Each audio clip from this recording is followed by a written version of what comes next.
Great, thank you. Members and guests, please join me in welcoming those who are joining by live stream.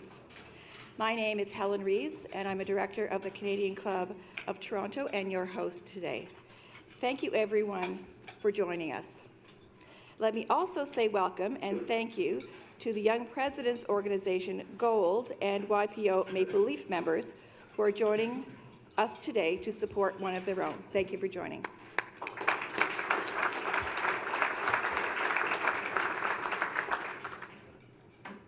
Our season at the club is off to a very strong start. So far, we've featured elected officials, financial experts, and business leaders. This diversity of speakers reflects our commitment to bringing you a wide range of guests on issues that matter to you. We are grateful to sponsors for supporting our events. I'd like to acknowledge today's sponsor, Morneau Chappelle, represented here today by my colleague, Susan Marsh. Susan, thank you very much. The Canadian Club appreciates your support. Now on to the main event. I'm very pleased to introduce our speaker today. With more than 12,000 employees and a sophisticated network of shipping agents, facilities, and centers, Purolator is focused on delivering service. Its vision, as visions should be, is inspirational and aspirational. It says, "We make Canada stronger by delivering on customers' promises." And the leader responsible for that vision is John Ferguson, President and CEO of Purolator. He is taking the freight, packaging, and logistics business into the future with a very aggressive strategy. It's a 5-year, $1 billion investment plan to revolutionize the way Purolator delivers across our country and around the world. The plan, which is called Delivering the Future, will transform the digital experience for customers and will make major shifts in Purolator's approach to delivery, which today means that he needs to keep 135,000 customers happy each single day. In his distinguished career, John has been involved in all aspects of logistics and transportation modes: road, truck, rail, ocean, and air. Prior to Purolator, he was president and CEO of SCI Logistics, and today he's also actively engaged on industry boards and currently serves as a director of SCI Logistics and InnovaPost. He previously held director roles with the Canadian Manufacturers and Exporters Association and the Ontario Truckers Association, just to name a few. Moderating today's conversation is Howard Green, the best-selling author of 3 books. Howard spent 3 days in broadcasting and was a founding... 30 years, okay. 3 decades, 30 years. 3 decades. Sorry about that, Howard. And he was a founding anchor of Business News Network, where he hosted Headline. The Canadian Club of Toronto is pleased to pass the podium to Howard Green and John Ferguson.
Thanks very much for the introduction. Great to be with you, John. Thanks, Helen.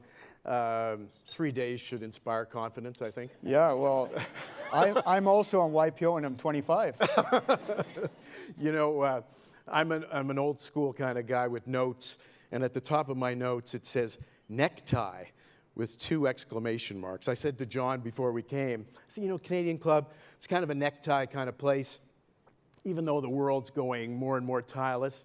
And then my old friend, the president of the Canadian Club, Bruce Sellery, not wearing a tie. Yeah. Good to see you. So, John, it's great to be here with you. I want to get a little bit of history first. I mean, we saw some stuff in the video there, and we'll get to Purolator, obviously, the meat of it. But a bit of history about you. You've got an amazing history in the industry, and it started really when you were a kid, right? Why don't you tell us where you grew up and what you did for your summer job, and we'll take it from there. It's quite a weird story how I ended up here, but I was about, well, my university years, I was a student customs officer down in Niagara. And that was sort of the coveted job back in those years. You either got to GM or you got to be a student customs officer. And this was sort of the late 80s, around the time of free trade. And so I would work on the customs line and have to interview people that would cross my line and their citizenship, what do you have to declare, and so on. And I kept seeing these trading businesses, these global forwarder customs brokerage businesses that were really starting to do well with free trade. And there was this one particular owner that was really, you know, he'd like to show his wealth off. And he'd come by my line in this big white Cadillac with bull horns on it. And it was like, you know, sort of out of the 80s. And he, I was about 20, he was about 70, and he was already sold his business or partly sold his business, and that business was called PBB, where I started. He came through my customs line, and I was a young, kind of cocky kid, and I just said, I've got the badge. I think I'll ask him some questions about the industry. So I ended up asking him about trade and his business and, you know, forego the what do you have to declare questions. He was coming back from the U.S. He was safe, I thought. So anyways, we went through this process, and he said, you know what? Why don't you come by and look at a career at our company? And so that's how I actually started in this industry, is through a customs job where the owner came through my line and decided, he was an entrepreneurial guy, and said, you know what, I'll give you a chance, come by. And I... You interviewed him? I did interview him on the line, and the guy that was next in line, the car, as you know, their cars were lined up in those years. There was no fast lanes. There was a whole family, and they were really teed off. Like it was 15 minutes, and I thought to myself, I can't remember who it was. I think it was some yuppies from Oakville, probably. So I decided, come on in, we'll check you out. So yeah, but it was, it really, you know, it was quite funny how, and I tell it to my kids all the time, where you start, you never know where you'll end up. And in those years, I remember seeing Purolator, and Purolator was almost a 60-year-old company, and I really was at the front lines in that summer job of global trade and where transportation was going. And you worked a lot of other places too. Before we get to Purolator, you worked for Schneider, and you knew Schneider. You told me once you got Schneiderized down there, and you used to call it wearing orange underwear. But yeah, so I went from, so PBB ended up becoming part of Livingston. In those years, we were opening up new markets. It was very entrepreneurial, very Canadian. Did a lot of work in China, led China trade missions before even Team Canada did. That's something, so very unique experience. And then I went to a big US-based transportation company called Schneider. I remember going down to Green Bay, their head office, and I thought, it's transportation, asset-based. And I went into this huge auditorium. There was a bunch of PhD-type people. If anybody's ever been to see it, it's mind-blowing. And this was a lot of years ago now, but I remember seeing the metrics, and I said, is that right? The fuel they spent per day was over US $1 million. And then that's when I learned about the importance of metrics, and we call it radio buttons in Purolator. For every outer route mile or every you know, empty lane that you service, there's massive cost implications when you have a scale business. But with Schneider, it was run by a guy named Don Schneider, and that's where I learned a lot about leading with no ego and being humble. He was a legend in the game. First, one of the only trucking companies to not be non-unionized, which was a major, when you hear the stories of what went on back then to become non-unionized, it's unbelievable. But he was a guy that would say, you know, the corporate people are all kind of, you know, wasteful. The drivers are what matter. The drivers would come to the head office and they'd be treated like royalty.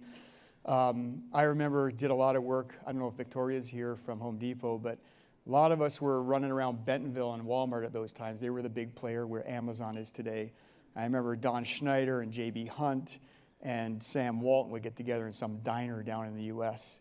Cheap lunch. Cheap lunch, and they were the titans of business, but that's what went on. But great experience to learn about big asset-based transportation. There's nothing like the experience in the U.S. as well compared to Canada. I remember going down and the first guy said, "What do you know about trucking?" I didn't even know I was a trucker actually, but and then I looked at the network in the U.S. compared to Canada, which is like this big line with prairies in between. Very different experience, yeah. So what about let's jump way ahead. What about the leap to Purolator? It was probably the last place you thought you'd end up. You've been there 3 years. How'd you make the leap? And it was a huge leap, right? Because this is a $2 billion a year revenue company. You're making $180 million a year. This is We big weren't stuff. at the time, yeah. So they called me into Purolator to effectively try to improve the business. There was a lot of years where there was somewhat instability. A number of CEOs had changed out. And it was really a cusp, I guess, of e-commerce. Were you underestimated? Yes. I remember, and I talked to the YPO group that's here today, there was this big question about, you've never run a business this big. Hard to do in Canada. There's only so many of them. The businesses I was running, 250 million-ish. So there's a lot of questions about, you know, could you handle this big of a business? And I remember at the time, I got the sort of facts about the opportunity, and I thought to myself, wow, can't do any worse than this. So, you know, really confident.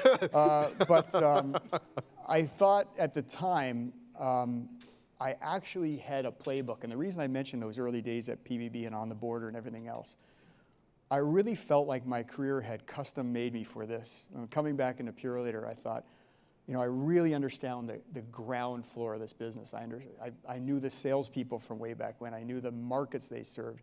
And I also knew a lot about the future to come. And so I had a game plan that I thought was guaranteed. And I remember one board member saying, all you have to do is cut the coffee budget and you'll make your number. He jokingly said, it's a scale business, don't you know how much opportunity is there? But give us a flavor we saw a bit of it in the video, and Helen mentioned a few facts in her intro, but you know, give us some of the vital stats and what a typical truck run is, what the company faces every day. I mean, parcels are emotional things. You know, when you want your parcel, you want it. It's sensitive stuff. Like, give us a flavor. There's a lot to that, but let me start just Purolator. You saw a bit of who we are. I don't think people understand, firstly, we're a Canadian company. We've been around almost 60 years, almost 12,000 employees now, 170 terminals. We have a pretty sizable U.S. business with 30 locations. We've been in cross-border trade. Those years when I was just a student customs officer, Purolator was doing cross-border trade before even free trade, which exploded in 88 or whenever NAFTA was, 89 now. So you jumped on three things here, so maybe one at a time, but just what Purolator is today, we're a combination of a large B2B player, so a lot of our clients are here today, Wajax, Transcontinental, but there is a lot of e-commerce business that's coming, and that was part of the wave that we've been running, and there's been questions about how much of our investments is related to e-commerce. In fact, there's a lot happening there. We'll get to the e-commerce, but so today, great culture, big health and safety culture at Purolator, very Canadian in terms of its values, culture, diversity. There's nowhere, no town you're going to find where there isn't Purolator. I mean, I have family from a lot of the small towns and even way up north, and there's one Purolator driver, been with us 30 years, goes to all the community parties. I come to town like, oh, meet your driver, you know, and he's part of the community. So it is quite an amazing Canadian success story, but you were... Yeah, no, I was wondering, but give people a flavor for the kind of truck runs, or truck runs. You know, what's in the truck and how important are these items? What are they? So there's a lot to that. So our couriers will do upwards of 150 stops, and they're doing pickups and deliveries. In a day? In a day. There's a lot to that, though, and you know, when I first came to Purolator, one of the onboarding things we do is we do a route ride. And so they set me up with a courier called Becca, who has been with us a long time. I'm sure she's the best. They would have set me up with the best courier that we have in the whole fleet, probably. So I went out, you know, jeans and all that, did the run, and I can tell you they hustle. It's unbelievable. But what I found was the relationship they had. And so I was doing Midtown Toronto. I picked Midtown Toronto, and we're running in apartment buildings. I'm learning about Amazon at the time. Amazon was just starting with us. And I got into a dentist's office, a small dentist's office, and literally it was so small, the patient was getting his implant as I was coming in with our courier. And it was probably, Sue, who would it have been? Henry Schein, our client. So we're literally walking in with the implant. And so they're like, oh, hi, Becca, and who's this guy with you? And they were, this is the new CEO. And the This is patient's in the chair? Patient's in the chair, waiting for the implant. And it's that small. And so I'm sitting there, and I'm thinking, they're introducing me as the new CEO. And they're like, yeah, right. They didn't believe it. So they said, so good luck with your training. I hope you're as good as her. But to this day, she jokes about it. Like, no one thinks you're the CEO. Like, they don't believe it. They think you're just. You are wearing a tie. Well, You know, yeah, I don't normally. But anyway, so the packages today, though, as we get into B2C, are very emotional. I can go to an event like this and sit with the highest CEO. You can name the company. They're probably here today. And I'll talk inevitably to the spouse who goes on about some emotional package that either didn't get there or something happened at the front door. And that is where the talk is, not the 99% we do for the business to business who's very data oriented, the customer emotional piece. Even today, I met some of the YPOers. Oh, you know, you come into my apartment, this happens. And higher expectations. Higher expectations. The consumer market, and we have Lori Weston here today, and we're doing a lot with Cadillac Fairview, and we've got a lot of plans to improve the customer access. But the consumer part of this business was a major shift for Purolator, and we've gotten way better at it, and we're going to get even way better in the future at it. Is it changing day by day, though? I mean, you know, as Amazon becomes more and more prevalent, as e-commerce continues to explode. I mean, my wife ordered a bed frame from Amazon the other day. We call those the uglies, by the way. Yeah. You know, and I want to come back to the emotion of a package before we end here. But basically, it is changing the level of customer expectation, the amount of social media, the amount of visibility to something that doesn't go perfectly is something. Amazon themselves are a whole other, we could have a whole 2-hour session on Amazon alone, but they are making us better. They are the disruptor, but many are as well. There's lots of great innovation going on in e-commerce and what's going on, and we're also innovating. You saw some of the things we've done. That mobile quick stop is actually a really neat idea that we came up with. Amazon had never seen it globally. And the funny story, honestly, is that we took a bunch of old trucks that were our board jokes that they might not even have motors in them. We just tow them somewhere. But we did take basically a depreciated asset, package it up, turn it into what looks like a food truck on wheels, and move it. We started at Liberty Village, of all places. Just put it down there and said, you know what? You want to get your package at the foot at our truck? That door opened up. You can see it. And you can get your package. We did this actually at Christmas time, and we had people dressed up, giving away cookies. We made it more of a PR experience. But clients really loved this. They said it was a great innovation. Now we've rolled these out all over the place. Now they're actually mobile, and we did this at the Scarborough GO train station, right? So we'll move it around, and the idea is to make it convenient for the consumer. Get your package wherever you're going to be. And I know that's a big issue with people, and we're trying to get way better at that. What about the peaks? Like, I mean, Cyber Monday, for instance, I think you did 1.3 million deliveries, different packages last year, presumably lots more this year. Yeah. I mean, how do you handle those peaks, those intense moments, those tsunamis that occur, and in the labor piece, for instance? So yeah, it's funny, we do a lot with CFL, and Randy Ambrosi and I were out recently, and he's getting ready for Grey Cup. Super Bowl is getting ready. Peak is our Super Bowl. We talk about it all year. We plan for it. Last year we had to spike up and hire 2,000 people, if you can imagine, in 1 year, or slightly over a calendar year. what it takes to bring on that kind of labor, train them, have them meet Purolator standards, and then do a good job with mobility and all the things that go on. And you're doing weekends and nights now too. And we started a new quick ship service where it's effectively almost same day. That was something we announced as our $1 billion investment. Part of it was the launch of weekend and evening services. Again, we've had a network for a lot of years. It just runs, it's got a rhythm to it.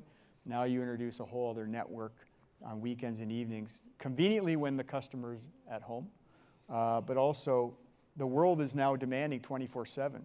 And we're watching these things in the US and around the world. And so we just have to be there. And so we've piloted that. And we have some customers even here today that are looking to do that with us. There's no doubt it's the future. And for us, it's two things. One, it's great for our customers' experience. And two, it has become a relief valve for peak. And peak is becoming peakier. Peak being from Black Friday to Christmas? Well, it really can start even sooner because you think the Asian inbound ocean flows are starting in the summer now. You're getting into back to school. We have now 2 of our clients. We have got Prime Days, Wayfair Days. You know, everybody's got days. So there's peaks that are happening throughout the year, and then we're getting hit hardest in Black Friday, what we call Week 48, which is our Super Bowl week or our Grey Cup week or whatever sporting event you want to call. And massive amounts of planning, lots of terminals, automation, people management. Of course, we got to watch health and safety, which is our #1 priority, and how we manage all of that, and even how we manage the type of business that we allow into the pipe, so to speak. You know, I don't want to belabor this because we want to move to the technology and the investment, but there's a piece in the Wall Street Journal today about how the e-commerce explosion, i.e. Amazon, is really turning FedEx upside down. Mm-hmm. You know, it's like, how do you manage what is happening out there? Now you're doing this huge investment up in Rexdale, $300 million super hub. We'll get to that, but I mean, it seems to get more and more intense every day. Yeah, that's the journalist in you bringing up FedEx on me, isn't it? Yeah, I just read it today. Yeah. It's true. The Amazon story with FedEx in the U.S. is quite something. If you aren't familiar with it, FedEx and Amazon severed ties, effectively basically saying Amazon is a future competitor, drawing the line in the sand and moving on, focusing on other business. Different in Canada, that's US news, so we understand the reasons they're different than Canada.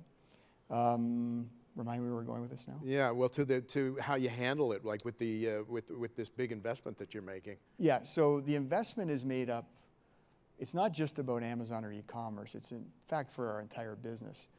But you think about healthcare even. I think Abbott Labs is here, Ann maybe here today somewhere. There's Ann, hi Ann. I think this product really represents where healthcare is going as well. It's not just about the t-shirt from Amazon. They have a product called Freestyle, I think, is that right? It's a diabetic band of some sort. I think it takes an epidermal layer versus blood for blood glucose measurement. That used to be done at a hospital or a lab or wherever else. I don't know, but I'm somewhere in medicine. All I know now is we've now converted those shipments to the home because now people are getting those in their home. You see the ads where somebody's out cycling and they get their number 6 point or something.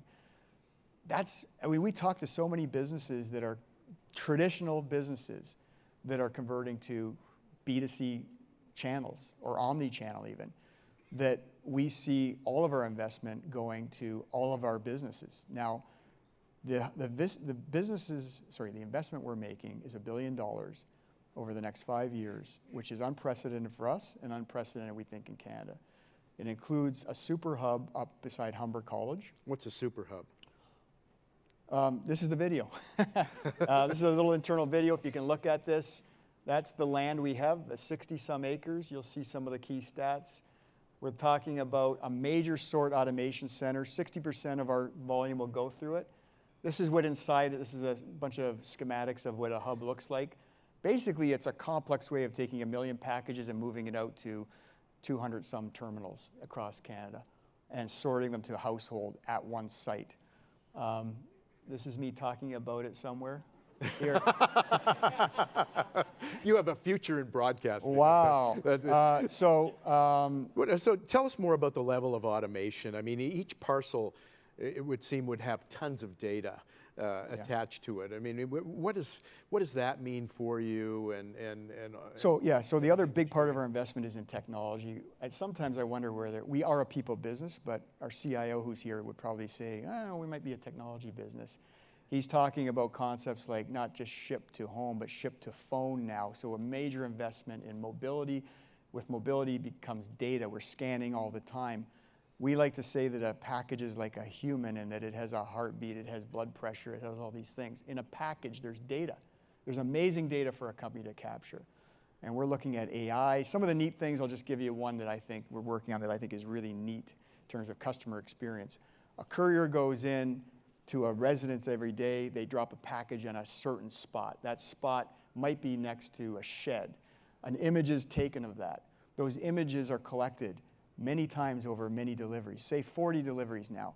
Now through AI, you can take an image of that shed location and look for a variance in advance. So Jeff Green, who runs our customer experience, and they're working with our IT folks to say, when there's an anomaly, proactively, let's get ahead of it rather than someone calling up saying, you screwed up where I want my package delivered. And that's done through that kind of photo recognition AI algorithm in the background. There are so many little innovations like that happening. I'd need an hour to talk about them all. But that's where the investment's one example of the technology and the data and the mobility device. And remote signatures, and there's an e-bike in the lobby of so the hotel. e-bike, it's funny that everybody loves this e-bike. They like to get on, ride it around. It's like a toy thing. We were joking, we put it in reception if you didn't see it. It's a really cool, it looks like something like out of a Batmobile cake or something. Got a big windshield on it. But basically these things have zero emissions, so great for green, which is a big part of what we're doing and want to do. Great for downtown cores, great for what we call micro density, so like a university campus where you need to do a bunch of small urban deliveries. That box on it will hold 400 and some pounds, so it's quite robust. We did launch these in Montreal. There was a press conference we did with the mayor out there, who we've got a big partnership going with the province.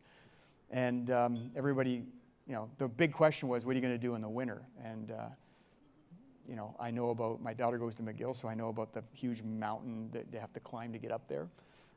So we're working out some of those sorts of things, but it's an unbelievable innovation. Very proud of our team for launching this.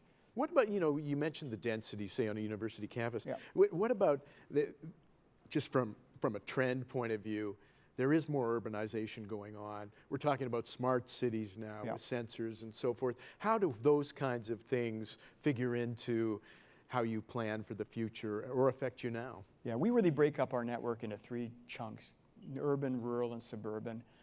The urban is where all the action is, no offense that I live in the suburbs, but basically the urban situation with sustainability, with everything from bike lanes to apartment buildings to just the growth. I mean, the trend for urbanization is unbelievable. All the young people, everybody's moving into cities, downtown cores are exploding. So we're looking at foot traffic now. Foot delivery? So people we've already had a core group of them to deal with companies like Xerox and others over time. Now we're converting them into, take a grid of the ultimate downtown core, the path, for example, right, and have them do a bunch of what we call micro deliveries. So have a small area and a small sort of holding tank for inventory, and then deliver them from there. And so I was astonished because I did one of your truck runs. You did, yes. Yeah. Around the hospital area, which is all really within walking distance. But I was astonished at the kinds of things that were delivered in there, and he knew everybody. We took Howard on a route ride, and I don't know why they did it. He took you to the hospitals for some reason.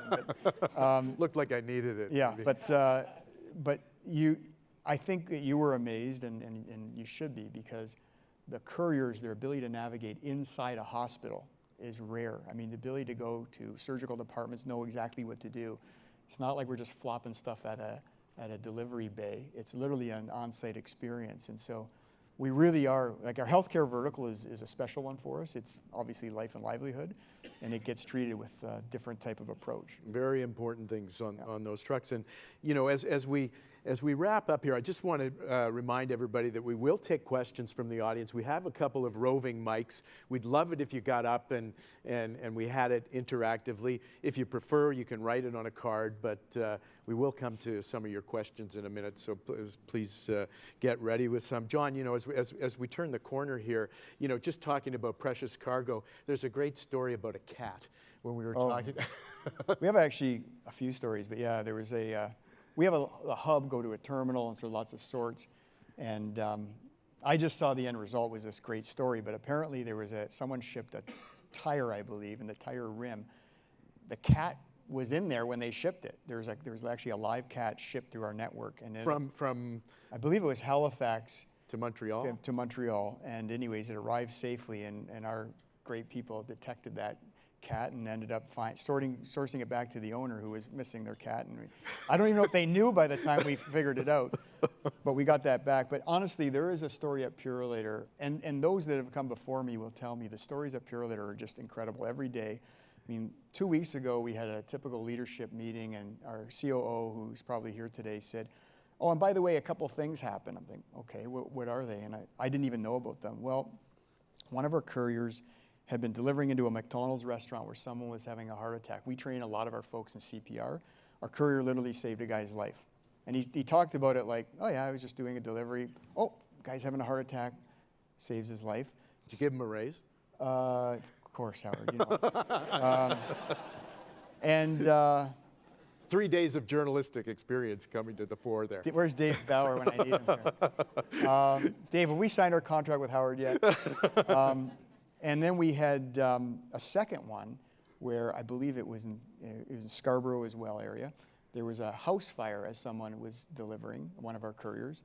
And they used the fire extinguisher, went into the house while people were still in it with the fire extinguisher from the truck and attempted to put out the fire as well as rescue people from inside that house. We call those hometown heroes, and we celebrate them. And honestly, like, there's so much of this happening, it just makes me so proud of the people and what they do. I've often thought, like, with us being in every nook and cranny of Canada, if there's ever a missing person or a problem like that, we're the perfect people to find that, because we literally in every corner. You're in every postal code. We're in every postal code, every little town. We have our own people. Yeah. And you know, it strikes me, I mean, people see the trucks everywhere, but often don't give it a second thought. But you're enabling business, you're enabling people's lives every day. I mean, it sounds corny, but what do you mean to the country? Well, we're very proud that we're Canadian. There's very few transportation logistics companies that are Canadian-based anymore. So that means we're doing everything with a Canadian lens. We're hiring Canadian jobs. But more importantly, and I didn't even talk about our Tackle Hunger program. I mean, our couriers in the community we donate over 1 million pounds of food to food banks across Canada every year. It's called Tackle Hunger in partnership with the CFL. So every year at the Grey Cup, if you haven't seen us, we're big involved there. And it's all, you know, football players with tears in their eyes about just the fact they love giving back to the communities with us. But that's just one element of what we do. But in terms of commerce in Canada, we're a major player. There's not many goods or services that you would find that didn't run through our kidneys somewhere, that didn't run through our shop.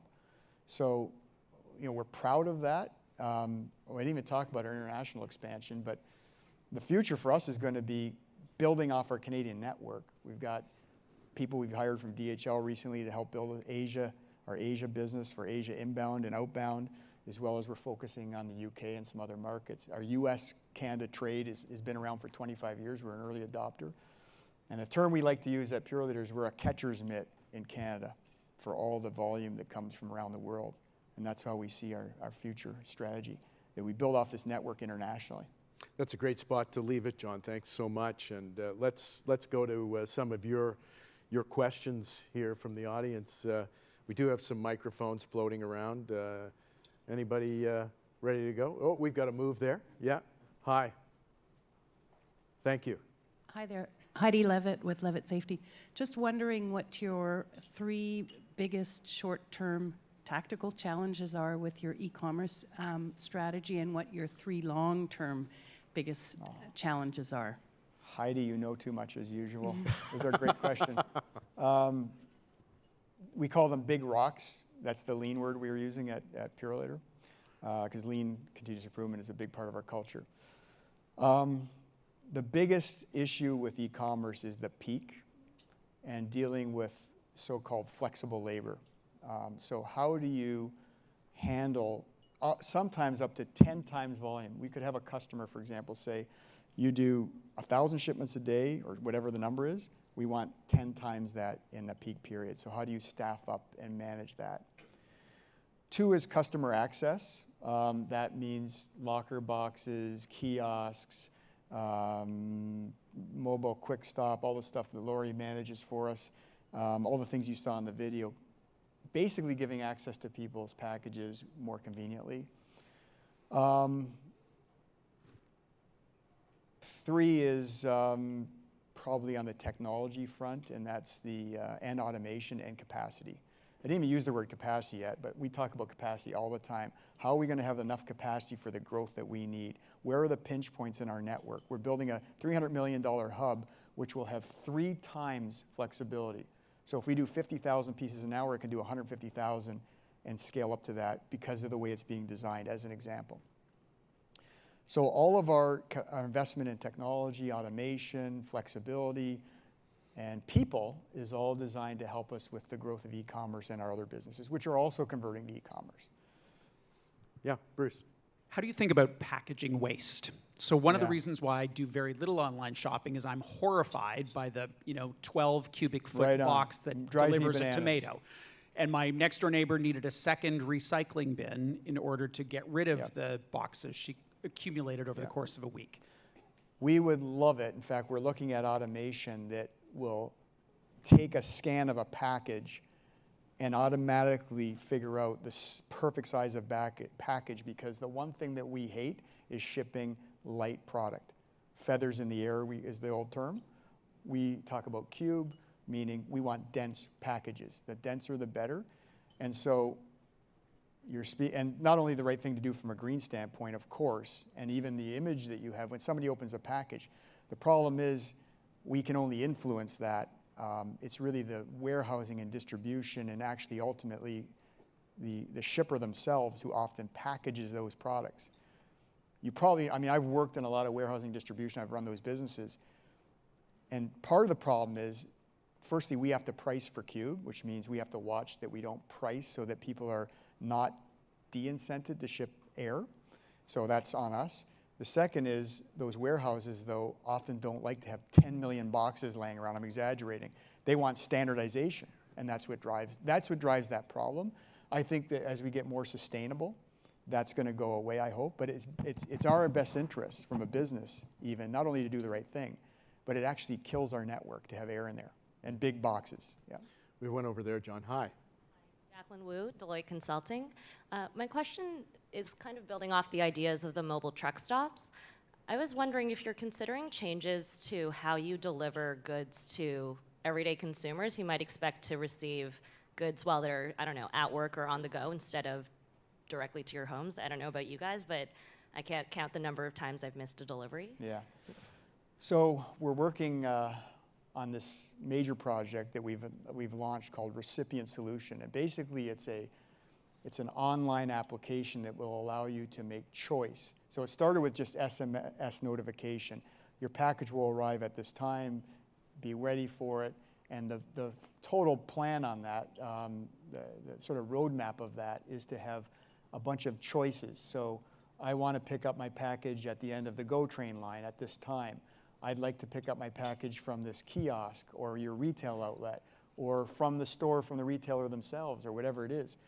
So that's all underway. In fact, I think you guys supported us on it, so thanks for the question. I'm very pleased with your work on that, by the way. And we really know that that's the right thing to do in terms of customer experience. And it's just a matter of phasing it in. We had a couple major retailers trial it, and they've been interesting. The way we've designed it is the branding of our underlying client is on that portal. So it looks like it's their customer experience they're giving, but we're actually generating that. We have one back here. Hi. Hi. You spoke a lot about great innovation. What's the best idea you've ever had in your life? Heidi, that sounds like a YPO question almost. God. Marrying my wife. There you go.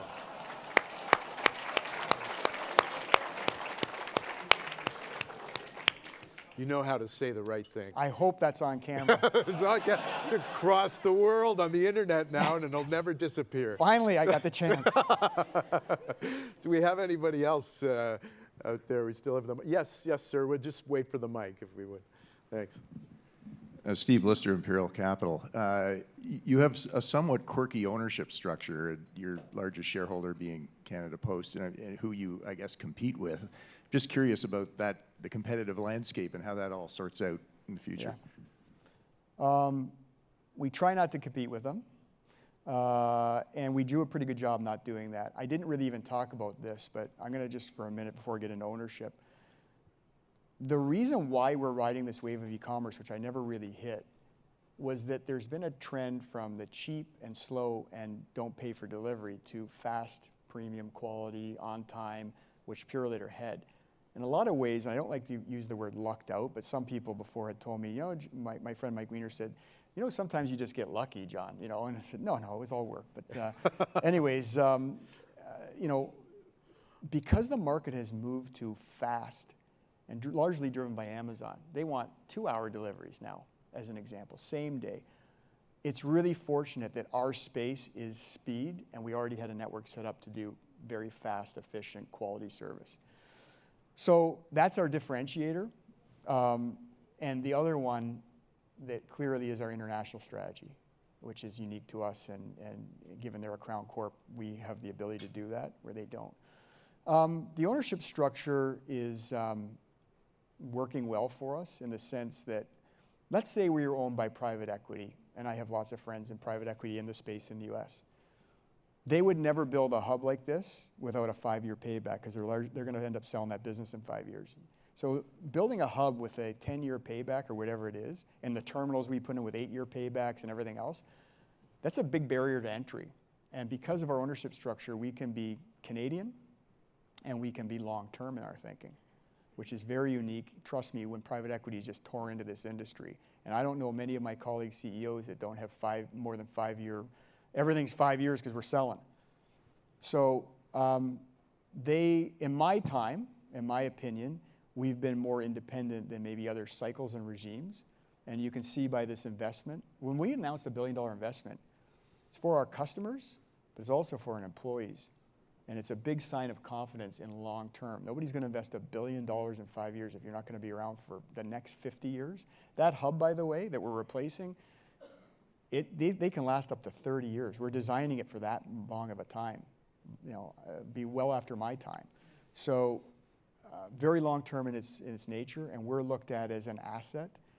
Now, if you think about around the world, Deutsche Post, DHL, Royal Mail, GLS, mail companies that have struggled with mail volumes and the whole disruption there have taken their money and gone into supply chain and logistics and transportation. Canada did the same thing years ago. So that's a good question, though. We got to leave it there. We're out of time. But it's been great talking to you, John. Thanks so much. Thank you. Thank you.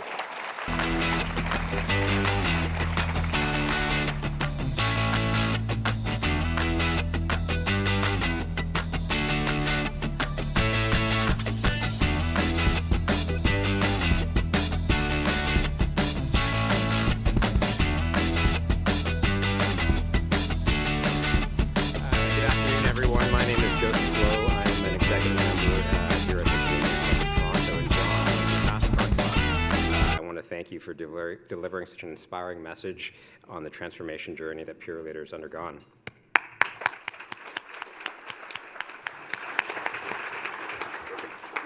Purolator's historic investment in Canada's growth and competitiveness speaks to its commitment to truly deliver on your promises to your customers. With your plan to transform the digital experience for customers, you send a signal that innovation and creativity are critical success factors. Consumers and businesses are already faced with doing things differently in the digital age. Our desires are but a click away, as you pointed out. And you rightly argue that this should be no different in the delivery business that enables it. We wish you much continued success as you lead the company through an exciting and very prosperous future. And Howard, We were suitably impressed by your exceptional moderation of a very dynamic conversation, in spite of just 3 days of experience at it. And so before we close, I would like to extend warm thanks again to our sponsors today from Morneau Chappelle. I would also like to thank MediaEvents.ca, Canada's online event space, and VVC for live streaming today's event. Thank you for being with us today, and hope to see you again soon.